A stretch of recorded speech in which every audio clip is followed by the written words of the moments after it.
La radio qui vous parle de NBA, c'est Radio Off Basket. Le basketball, c'est mieux à la radio.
La radio qui vous parle de NBA, c'est Radio Off Basket.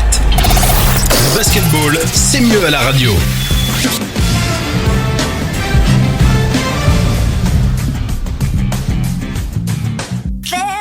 Are you listening? Damn.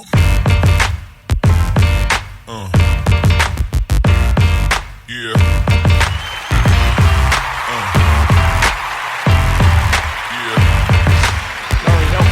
Pass right through the hands of Curry. James, a two-handed slam against superior competition.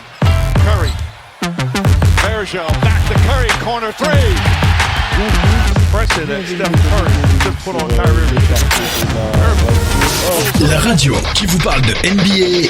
Bienvenue sur le parquet de la radio, les amis. Vous êtes bien avec Oncle Phil Basket. C'est bien moi, Oncle Phil Basket, pour cette actualité, pour cette quotidienne NBA.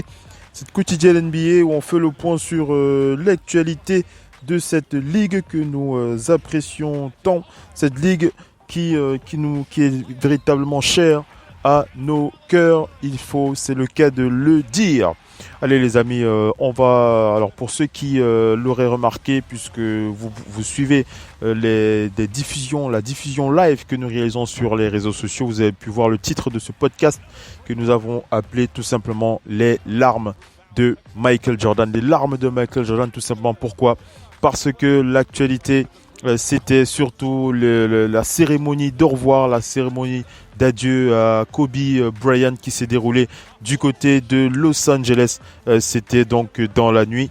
Et on va revenir sur cette info principale et on va aussi parler de Joel Embiid ce soir. Joel Embiid nous sommes pas le soir, nous sommes dans la journée. Il est presque 13h30. Et on va faire le point sur Joel Embiid. Joel Embiid qui nous a fait plaisir, comme on vous l'a dit, il souffle le chaud et le froid depuis 2 semaines après une défaite subie par les Bucks de notre cher Giannis Antetokounmpo. Joel Embiid s'est vengé sur l'Hawks Atlanta et qu'est-ce que c'était bon. On va en reparler, on va faire le point ensemble sur le parquet de la radio et bien entendu d'autres news qu'on va partager avec les auditeurs. Restez bien connectés, à tout de suite. La radio qui vous parle de NBA, c'est Radio Off Basket. Le basketball, c'est mieux à la radio.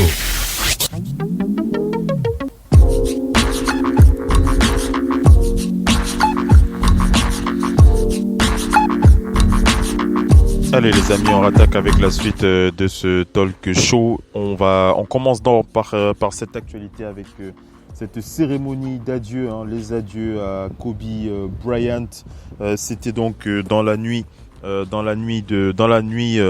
c'était hier, c'est dans la nuit de lundi à mardi, et du côté de Los Angeles. Et c'était donc l'occasion de cette réunion. Cette réunion de toutes ces personnalités de la NBA pour ce mémorial à la mémoire de Kobe et Gigi Bryant, pour un grand moment d'émotion. On rappelle que pour ce jour, ils ont réuni près de, je crois, il y avait 33 643 roses, je dis bien 33 643 roses, une rose pour chaque point marqué par Kobe Bryant en NBA. Un décor épique dans un Staples Center plein à craquer. Près de 20 000 personnes étaient venues faire leurs adieux et rendre hommage encore une fois à une légende et à sa fille Gianna Maria. Tous les deux décédés, on le rappelle, lors d'un accident d'hélicoptère fin janvier. Il y avait du beau monde dans le public. On peut parler de Stephen Curry, on peut parler de James Harden, Kyrie Irving, Anthony Davis, Kyle Kuzma ou encore Draymond Green. Une estrade de 24 pieds sur 24 et au centre, l'épouse de Kobe, Vanessa Bryant. Après avoir inspiré profondément, l'épouse de Kobe Bryant a pris la parole avec un speech profond, mais aussi évidemment très déchirant. Par la suite, Shaquille O'Neal a aussi pris place sur le podium pour raconter quelques anecdotes sur sa relation avec Kobe Bryant, celui qu'il considère véritablement comme son petit frère. À la suite de Shaquille O'Neal, le mémorial n'était pas seulement en l'honneur de Kobe Bryant, mais aussi de sa fille Gigi, une requête importante de la famille. Et Diana Taurasi a donc détaillé certaines de ses rencontres avec Gigi.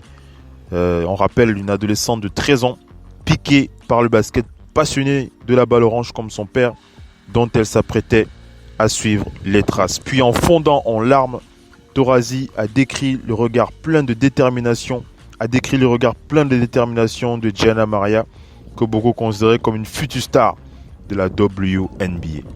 Même Michael Jordan a pris la parole, ce qui est assez rare depuis qu'il a rangé ses sneakers pour de bon.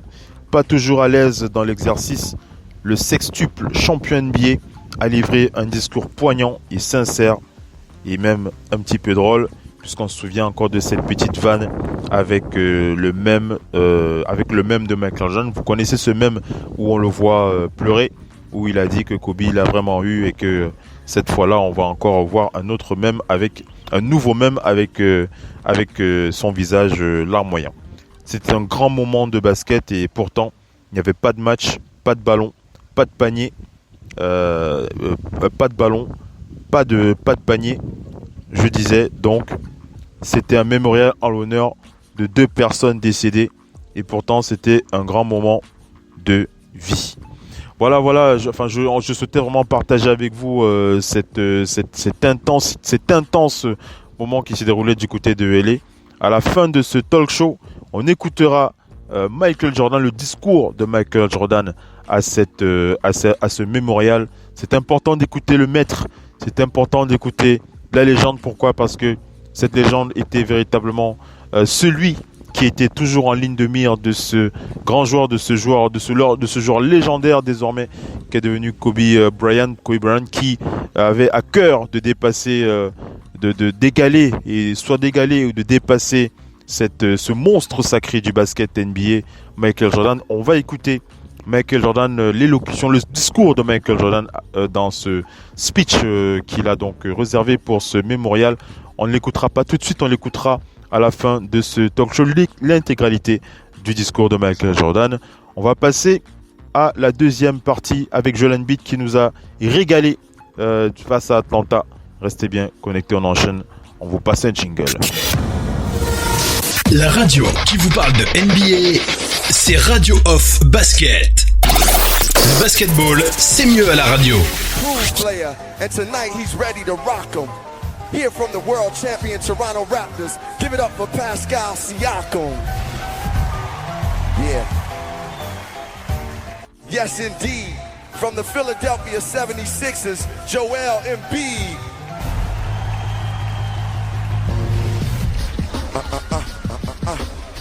The reigning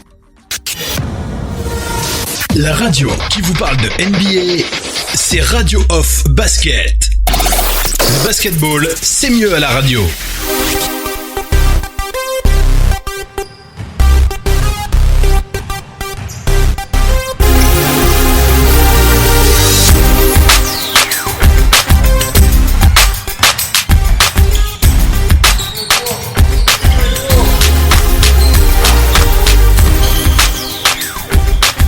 Allez, on enchaîne avec la suite de ce talk show, les amis. On fait le point sur Joel Embiid et les Sixers de Philadelphie. Joel Embiid qui nous a fait plaisir après ce match manqué, ce match raté face aux Bucks de Milwaukee. Depuis plusieurs mois, on le rappelle, Joel Embiid n'était plus que l'ombre de lui-même et on ne parle pas forcément au niveau de son basket. Ses performances restaient bien évidemment à la hauteur d'un All-Star, mais le Camerounais n'avait plus cette envie, ce supplément d'âme qui fait de lui un joueur différent. Il n'avait tout simplement plus la même joie de vivre, la même joie de jouer. Et à l'intérieur des Sixers de Philadelphie, et l'intérieur des Sixers de Philadelphie ne l'a d'ailleurs pas caché, sifflé par son propre public en février dernier. Il avait avoué sa frustration par rapport aux difficultés de son équipe. Il faut dire que les Sixers, candidats pour le titre NBA, sont particulièrement irréguliers. Et cette équipe, à l'instant T, ne semble pas réellement capable de rivaliser avec les meilleures formations de la NBA. Mais après la coupure du All-Star Break, et on le rappelle sans Ben Simmons qui est blessé au dos et out jusqu'à nouvel ordre, Joel Embiid a retrouvé des couleurs. Malgré une défaite assez lourde face aux Bucks de Milwaukee sur un score de 98 à 119, le pivot a conduit les siens à la victoire à 2 reprises contre les Nets de Brooklyn d'abord, 112 à 104 vendredi, puis face aux Hawks d'Atlanta, 129 à 112 cette nuit. On rappelle que Joel Embiid était auteur de 49 points, un record en carrière pour lui, 14 rebonds, 3 passes et 3 interceptions sur ce match. Le natif de Yaoundé a rappelé qu'il pouvait dominer et prendre une rencontre à son compte quand il était dans de bonnes dispositions. Et pourtant, les Hawks ont donné du fil à retordre aux Sixers. Pendant cette partie, les hommes de Brett Brown ont ainsi gaspillé une avance de 21 points pour se retrouver menés d'1 point à l'entame du dernier quart-temps. Déjà en grande forme, Embiid a alors décidé de faire le show et à lui tout seul, il a dominé Atlanta 22-20 sur les 12 dernières minutes pour porter son équipe vers la victoire. Et le tout avec le sourire. Et avec le Camerounais, lorsque Joel Embiid joue avec le sourire, ça change vraiment énormément de choses. Car Joel Embiid a clairement retourné le Wells Fargo Center à son avantage sur ce match. Après un gros dunk ou un panier important, le joueur de 25 ans n'a pas hésité à utiliser le public pour se nourrir de l'atmosphère de la salle. Montrer les muscles après un gros dunk, tendre l'oreille vers les fans, tendre l'oreille vers les fans après un panier marqué, avec un peu de provocation par rapport aux dernières semaines agitées, mais aussi avec l'envie de faire le spectacle. C'est justement dans ce contexte que Joel Embiid s'épanouit. Il a déclaré: je l'ai déjà dit avant, je veux retrouver du plaisir, m'amuser. Cela peut prendre différentes formes. Je n'ai pas toujours à sourire ou à rigoler, mais on peut s'amuser en dominant un match. Bien évidemment, ce soir, c'était une soirée à l'ancienne. Je me suis amusé avec le public, les chants de MVP. Bon, ils ont sifflé lors du 3e quart-temps, mais c'est cool. Ils sont passionnés, j'ai beaucoup d'amour pour eux. Franchement, ce n'est pas grave, ils m'ont sûrement mis dans des éventuels échanges et me sifflent, mais il y a toujours de l'amour. J'ai une très profonde connexion avec Philadelphie. Depuis mon arrivée, je suis reconnaissant par rapport à ce qu'ils m'ont apporté. Pour les remercier, je peux simplement essayer de gagner en jouant dur tous les soirs. Et si je continue de faire ça, je suis sûr que je peux les rendre heureux. On rappelle que Joel Embiid a une attitude particulièrement positive depuis ce match face aux Hawks et même depuis le retour du All-Star Game d'ailleurs. Et avec cet état d'esprit, Joel Embiid redevient comme par hasard l'un des meilleurs de la NBA. Sa performance contre les Hawks a été réellement impressionnante, dominateur dans la raquette. Le pivot des Sixers a fait étalage de toutes ses qualités. À droit, 17 sur 24 au tir. Il a fait vivre un enfer à ses adversaires avec sa puissance physique, mais aussi avec sa touche technique. Pour ne rien gâcher, il a été le point d'ancrage d'une équipe séduisante sur plusieurs séquences en l'absence de Ben Simmons. Il a été beaucoup trouvé et sa relation avec ses partenaires a été plutôt intéressante. Bien évidemment, il faut confirmer c'est une période plus longue, mais le Joel Embiid post-All-Star Break semble plus investi, plus agressif, plus performant, tout simplement plus heureux et aussi libéré au point d'être le meilleur joueur du monde comme il s'est proclamé. Est-ce que ça veut dire qu'il est redevenu le meilleur joueur du monde comme il l'a proclamé vendredi? C'est la question qu'il faut poser.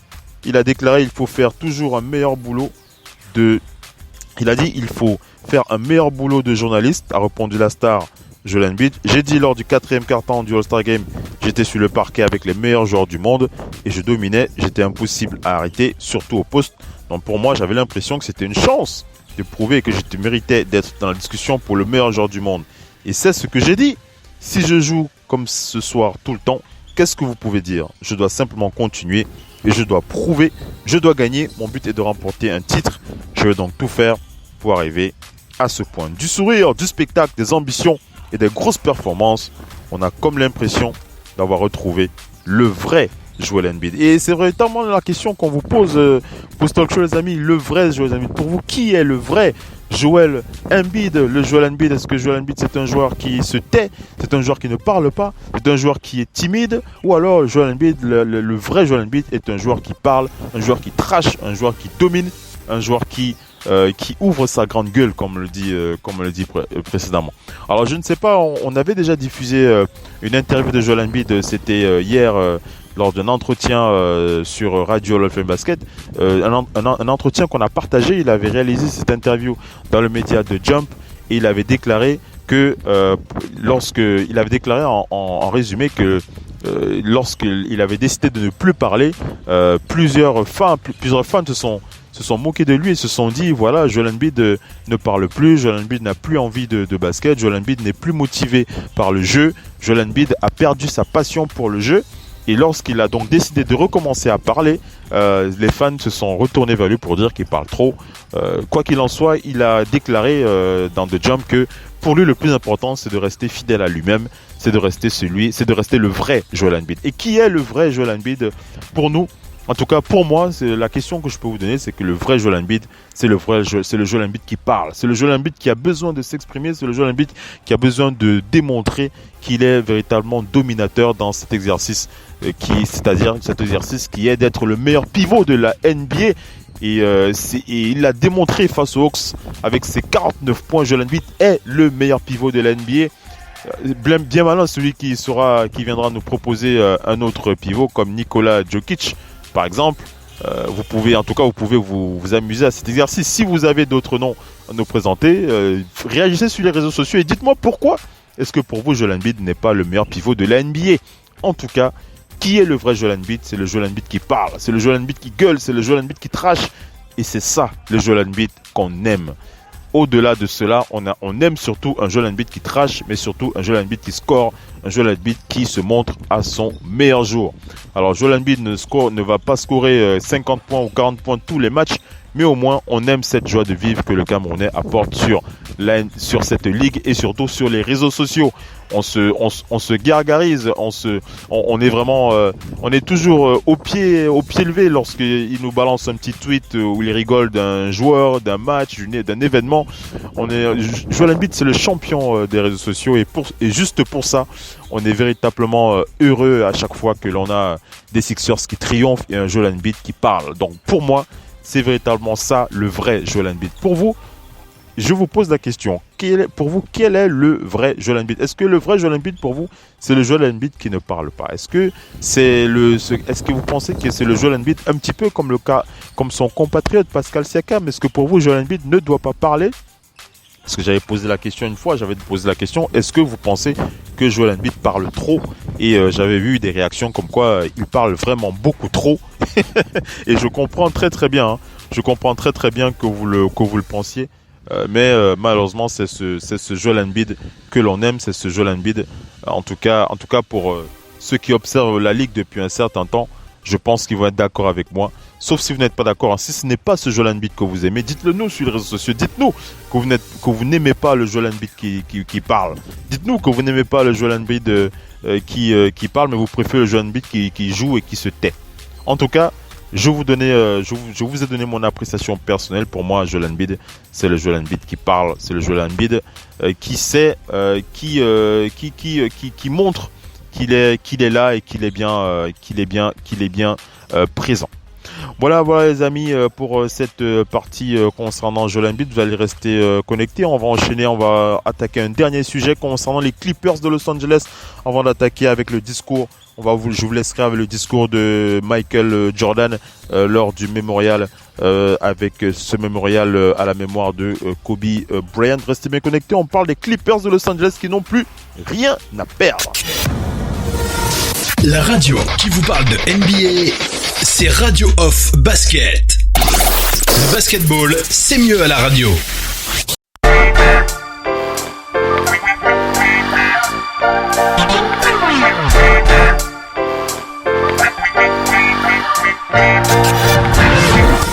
La radio qui vous parle de NBA, c'est Radio Off Basket. Le basketball, c'est mieux à la radio.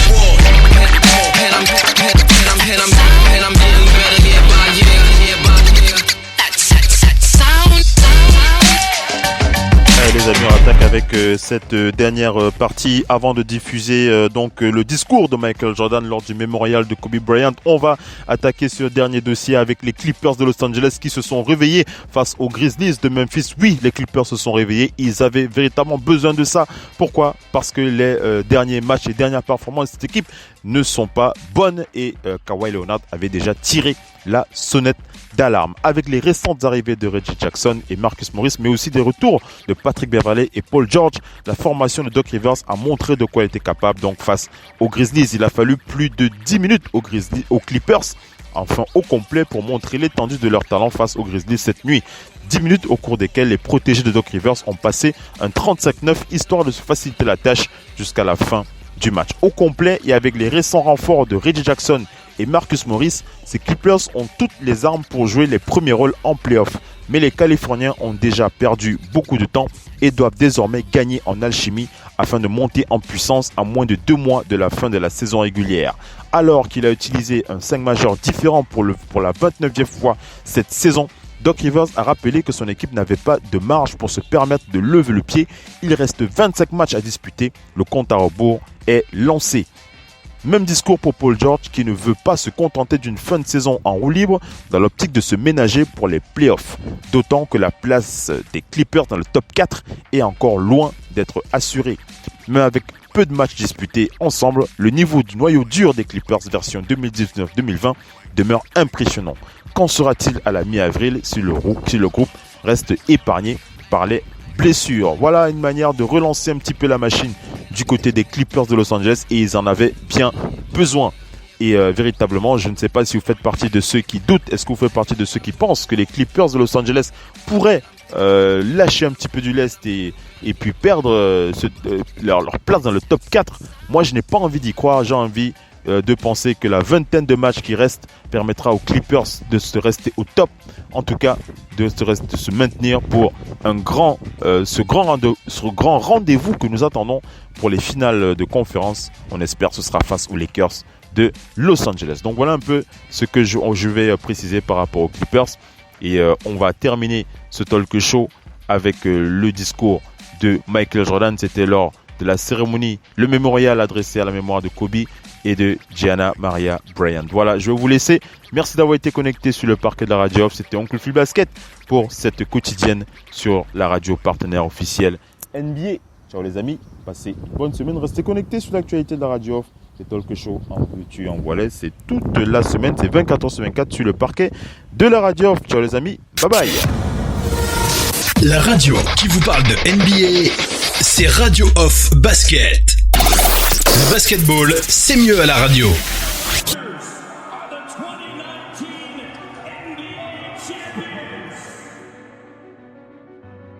Our first will never be forgotten. First. From our first love, to our first kicks, to that first game we could not miss. To be first in line, to show our pride, to take that first big risk. From that first practice to our first minutes, we remember who was first, who inspired us. And when he showed us this, we're the first ones in and the last ones out. We stayed loyal in a sea of doubt. From our first baskets to that first big win to the first time in history, we're in. From the first finals north of the border to the first time we inspired a nation of nations and became the first home team of over 30 million, all waiting to be first. First to witness a dream, 25 years in the making. This is our first, and it will not be our last. Are the 2019 NBA champions. La radio qui vous parle de NBA, c'est Radio Off Basket. Le basketball, c'est mieux à la radio. Improved player, and tonight he's ready to rock 'em. Here from the world champion Toronto Raptors, give it up for Pascal Siakam. Yeah. Yes, indeed. From the Philadelphia 76ers, Joel Embiid. La radio qui vous parle de NBA, c'est Radio Off Basket. Le basketball, c'est mieux à la radio. Kobe asked him for tips on his jump shot. Kobe scored 33 points that game against his boyhood idol. Michael scored 36 and won the game too. Please welcome Michael Jordan.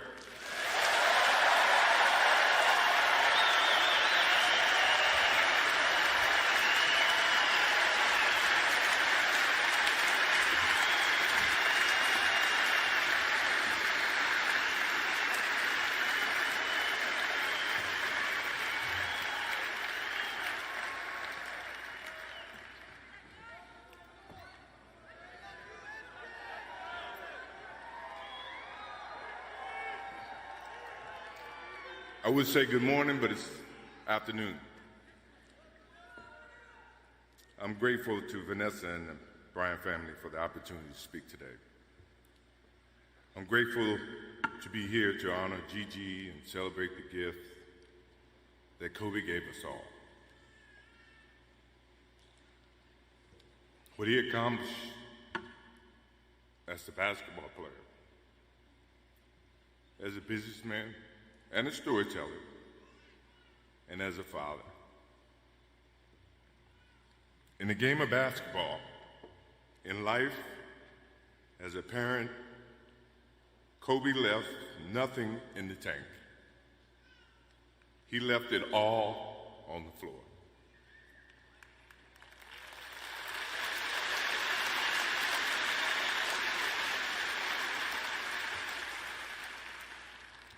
Maybe it surprised people that Kobe and I were very close friends, but we were very close friends. Kobe was my dear friend. He was like a little brother. Everyone always wanted to talk about the comparisons between he and I just wanted to talk about Kobe.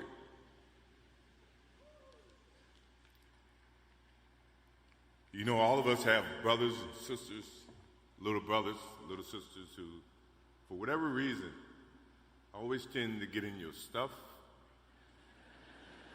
your closet, your shoes, everything. It was a nuisance, if I can say that word.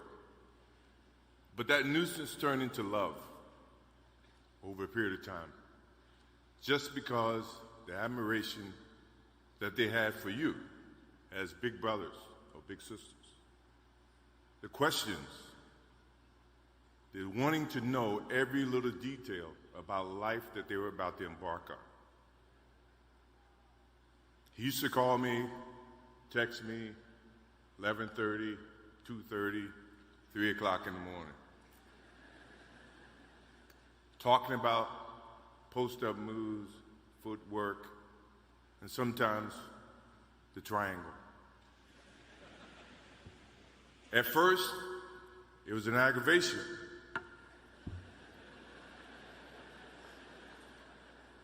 But then it turned into a certain passion. This kid had passion like you would never know. And it's an amazing thing about passion. If you love something, if you have a strong passion for something, you would go to the extreme to try to understand or try to get it. Either ice cream, Cokes, hamburgers, whatever you have a love for. If you have to walk, you would go get it. If you have to beg someone, you would go get it. What Kobe Bryant was to me was the inspiration that someone truly cared about the way I played the game or the way that he wanted to play the game. He wanted to be the best basketball player that he could be.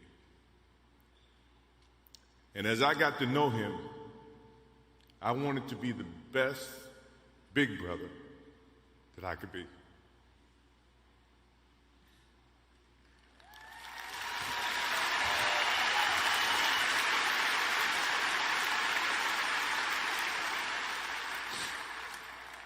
To do that, you had to put up with the aggravation, the late night calls, or the dumb questions. I took great pride as I got to know Kobe Bryant that he was just trying to be a better person, a better basketball player. We talked about business. We talked about family. We talked about everything. And he was just trying to be a better person.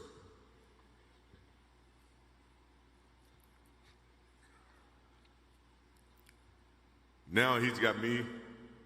I'll have to look at another crime meme for the next.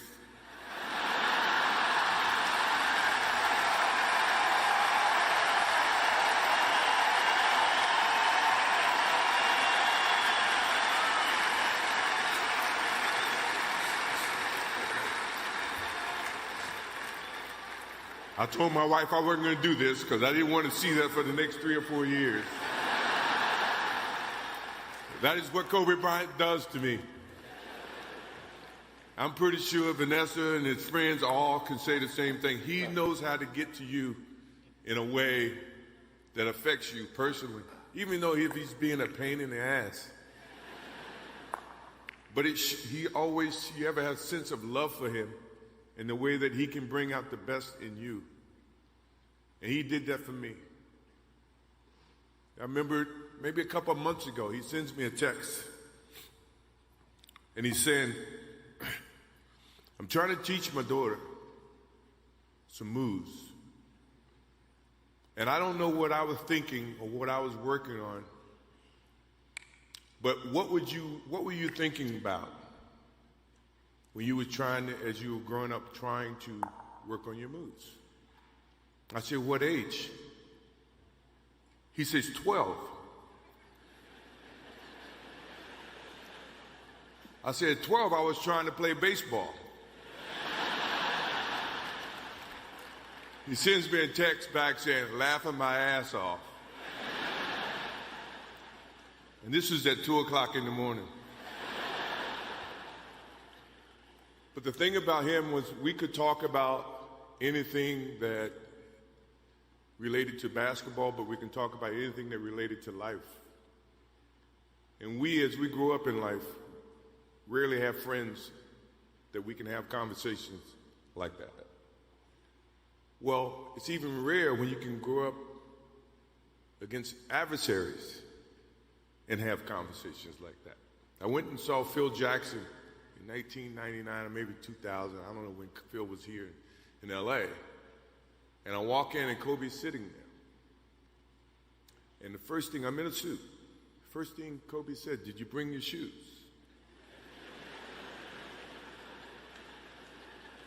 No, I wasn't thinking about playing. But his attitude to compete and play against someone he felt like he could enhance and improve his game with. To me, that's what I loved about the kid. Absolutely loved about the kid. No matter where he saw me, it was a challenge. And I admired him because his passion, you rarely see someone who's looking and trying to improve each and every day, and not just in sports, but as a parent, as a husband. I am inspired by what he's done and what he shared with Vanessa and what he's shared with his kids. I have a daughter who is 30 who just became a grandparent. And I have 2 twins. I have twins at 6.